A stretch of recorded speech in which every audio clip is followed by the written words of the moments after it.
You could have 99 things not working and one thing working. And you could focus upon the one thing that works in a really disproportionate amount of time. So that for a disproportionate amount of your life experience, you were saying, my life works, my life works, my life works, my life works. The other 99 things would fall in line.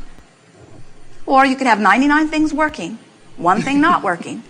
Focus on the thing that isn't working, beat the drum of that, join groups about it, talk about it really often,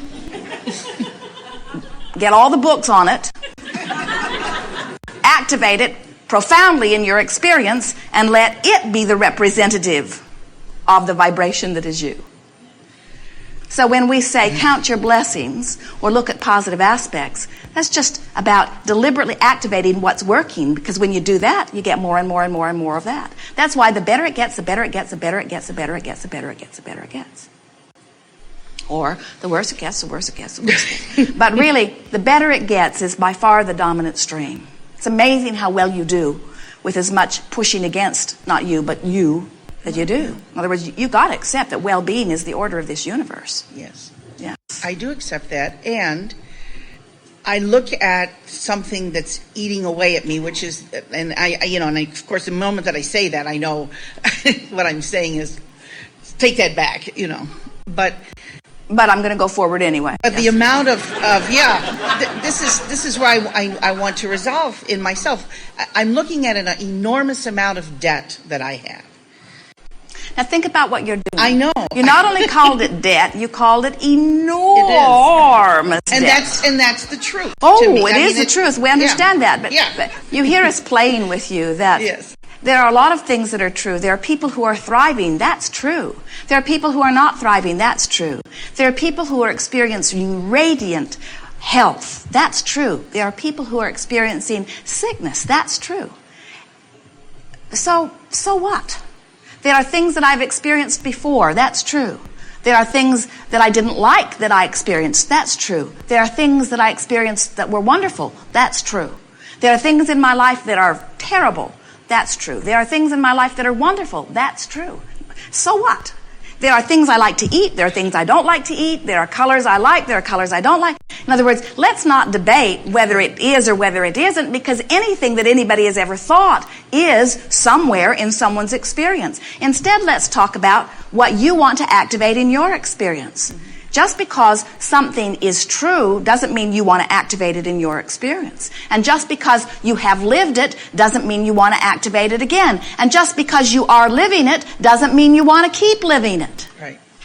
Ooh, that was really good. Did you get that? Yes, it was. So why will I keep beating the drum of this thing I do not want? It's like saying, universe, I don't want it. Give me some more. Universe, I don't want it. Give me some more. I haven't yelled uncle yet. Keep giving it to me. Keep giving it. No, I haven't reached my threshold of not being able to bear it yet. I can endure more. I can endure more. I can endure more. I can endure more. Unfortunately, some of you come to breaking points where you say, no more, and you sort of give up. And in that moment, things start getting better for you. But you could start doing it right now by saying, no point in talking about and activating the vibration of not enough. Why not look at the aspects where there is enough and let that be the dominant vibration that I'm offering? So let us offer you some words here. And it is our plan to help you find the path of least resistance. So just sit and relax and play with us. There's no right or wrong in this. And we'll throw some sentences out, and you choose which of the sentences not is true, but which of the sentences feels like the path of least resistance to you. Which of the sentence feels the best to you as you hear it? Okay. I'm experiencing enormous debt from which I see no easy way out. I have enormous debt, but I'll find a way out of it. Number 2. Not a great deal of difference, but it was slightly softer. Sure. And from where you are, that might have even been a bigger jump than you're willing to make, but we went for it anyway. I know the potential for more income is there for me. I just haven't been able to figure out how to get it flowing. I'm looking forward to more income flowing into my experience. Yes. That. Subtle difference, but there is a difference, isn't there? Oh, yes. No matter how hard I try, I keep ending up in essentially the same place. No effort is ever wasted because I'm gaining clarity along the way. Yes. Even though I think I'm getting further ahead by the decisions that I'm making, when I analyze it, I really have not made any strides forward. In fact, I'm in bigger debt than ever before. I probably shouldn't make this debt issue the basis of my feeling of success. Yes. All companies who thrive are debt-free.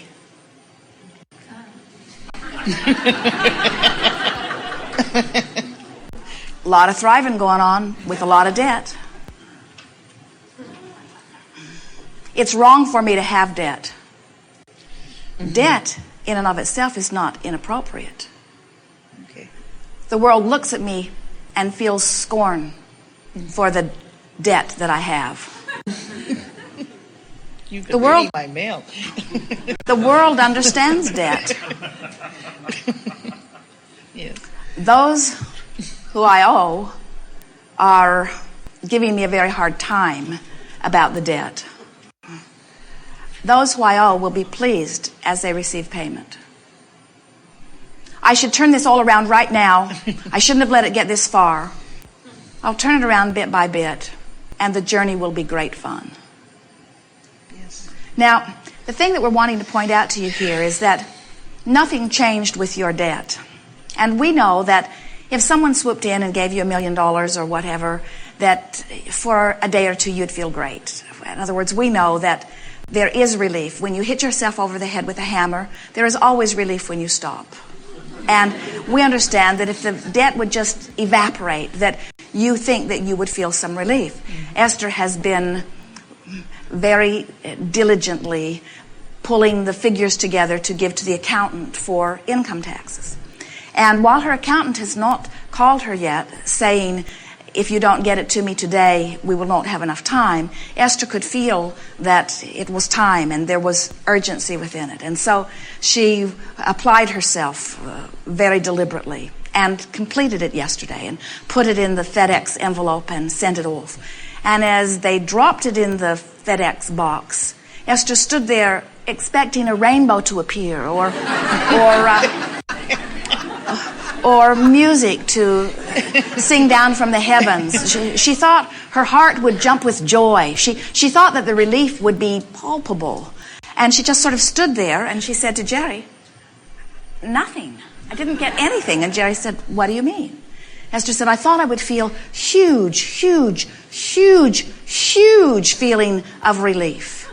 And we say, she was enjoying the process in a different way this year. In other words, she was not hitting herself over the head with a hammer this year as she has before. In other words, she did a better job of segment intending. She said, this is what I will do today. And she did her best to do each part. She did not let the big, unfinished thing loom in the way that she often has. She took it more in bite-sized pieces and actually enjoyed the journey, actually came up with clear ways of doing it, and is sure about what she has done than ever before, and left a traceable track about everything that was done in a better way than ever before. In other words, she was actually feeling quite invigorated. She was feeling very smart of herself, that she was able to figure it out, and she even wrote a new little program that made it easier as she went along the way. In other words, it was actually a much more fulfilling experience than Esther would ever want to admit that it was. In other words, it was something that gave her something to think about. It took her mind off other things. She was proud of the way that the staff and everyone had interacted with it. She was pleased with the processes and how it all fit together. She was actually pleased with the results. She was pleased that they had paid the estimated taxes appropriately. In other words, everything about it felt good. And as she stood there expecting to feel huge relief and didn't find it, we say to her, maybe this was not the struggle that it has been before. And that's what we're wanting to say to all of you about all of these things. Don't find a way to make these things that you've been defining as a struggle not a struggle. Find a way to say, this is just something that I'm doing. This is my campaign for becoming debt-free. And no one's ever enjoyed a campaign of becoming debt-free who wasn't really under enormous debt. In other words, make a game of it. Make fun of it. See it as the process. We promise you never get it done. And don't let someone else's opinion of where you stand taint your opinion of where you stand. Continue to remind yourself that you are a very good person and that you always do what you say you're going to do and that you mean well and you always choose what is most appropriate from your perspective and that you mean to do the best for everyone and that you don't want to leave anyone holding the bag. In other words, keep reminding yourself that you are a stable, solid person, and as you keep activating that within you, you will find yourself having fun in the process of diminishing this debt. Now, a game that we have offered, and those who have followed it have found great success in this game. Get a columnar pad and make your lists of monthly expenditures, not overall debt. Don't take the whole of the debt, even in any category. Just take the monthly expenditures and spread them across this columnar pad with the largest monthly outgo on the further left column and the smallest one on the further right column. So whatever is the biggest monthly payment, put it there. Even if you're behind, don't think about what is behind. Just think about the monthly promise, the monthly obligation, and put them in columns across your page. And then look at the one that is the smallest one, no matter what it is. If it's $100 or $20, it does not matter what the smallest one is. And say to yourself as you look across your columns, these are my promises, and I always keep my promises, and it feels good to keep my promises, and I intend to keep my promises. In other words, bring yourself into alignment, because we don't think you would feel good under any other circumstance from what we feel from you. And then look at the smallest one and say to yourself, and not only do I keep my promises, but in some cases I do even more than is promised. And when that smallest column comes due, pay it twice. In other words, pay it more than once. And then you begin to build on that. Not only do I do what I said I would do, in some cases I do more than I said that I would do. Now sometimes people will say, well, Abraham, it seems a little silly that I would double that payment when I can't even make that payment. And we say, there is a vibrational thing that begins to happen when you begin to play this game. Because what you're doing is, you're watching your columns disappear. It is our promise to you that as you work on that smaller one and that smaller one, before you know it, you'll have fewer columns across your page. And then it becomes a game of, oh, I can't wait for the bills to come. I can't wait for the bills to come because I want to see where I'm at. You get your bills out, you look in relationship to the column, it becomes a game. The debt becomes a game worth playing rather than something that you've been avoiding and something that you haven't wanted to think about. And when you begin to sort of tackle it and get involved in it and play the game, what happens is you click back into your vibrational alignment because this is the promise you intended to make. In other words, this is the promise that you made when you made those responsibilities. You never said, I'm going to accept these dollars from you and I'm going to pay them for a little while, but then I'm not going to pay them. You never said that. And if you find yourself doing that, that is bothering you. So when you get into this game, you begin to feel better. And then as people say to you, people who know of you, people who you have trained to know how you feel about this subject, as they say to you, how are you doing? You say, great. They say, last time I talked to you, you were really worried about money. You say, oh, that's over. They'll say, oh, what happened? Did you win the lottery? Did someone die? Did you get a big inheritance? And you say, no, I just got it under control. I'm back in charge. Things are lining up for me. You just begin practicing that. Things are lining up for me. No, I've got a plan. It's all working out. And what begins to happen is, once you get into that place, dollars that have been wanting to come in begin coming in. People that owe you money begin paying you money. New clients begin coming to you that weren't in the offing. In other words, money cannot come to you. People who are clients who will bring dollars to you cannot come to you when you have this vibration that says, I have enormous debt. You get that? Yes. So just relax, be playful about it, and play the game. And when you're not playing the game, do your best not to think about it. Or when you're not playing the game, think about playing the game. Or when you find yourself worrying about debt, instead play the game. It is our promise to you, if you take the time to lay everything out on the table, write it all down in columns, sort of get everything organized, even though you do not right now have the ability to pay, your plan to pay will bring the money. Your plan to pay will bring the money. Because this is a new attraction. I want to play this game.